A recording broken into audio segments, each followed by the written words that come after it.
चढ़ली जवानी फ्रिज नियन लागता, का कहीं देवरे पमन हमर भावता, का कहीं देवरे पमन हमर भावता। हे नमस्ते प्रणाम।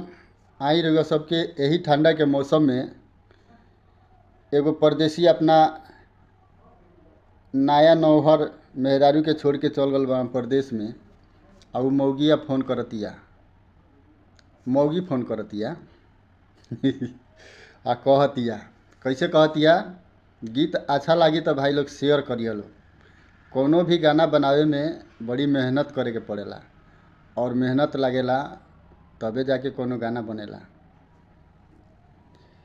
कि सब करी भतार ठंडा में लुटत लहराबा, कि सब करी भतार ठंडा में लुटत लहराबा, हमर भतार बकलोल जाके बहराबा, हमर भतार बकलोल जाके बहराबा। कि सब करी भतार ठंडा में लुटत लहराबा, कि सब करी भतार ठंडा में लुटत लहराबा, हमर भतार बकलोल जाके बहराबा, हमर भतार बकलोल जाके बहराबा।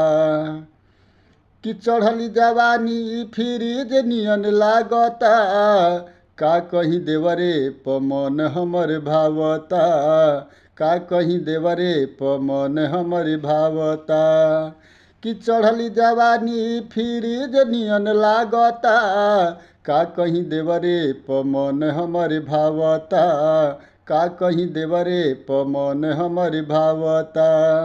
कि सास ससुर के हमरा प देख पहराबा, कि सास ससुर के हमरा प देख पहराबा, हमर भतार बकलोल जाके बहराबा, हमर भतार बकलोल जाके बहराबा। तो कैसन लागल ई रउआ सबके गीत? एक बार वीडियो के शेयर जरूर करें और लाइक कमेंट जरूर करें। नमस्ते प्रणाम, जय श्री राम।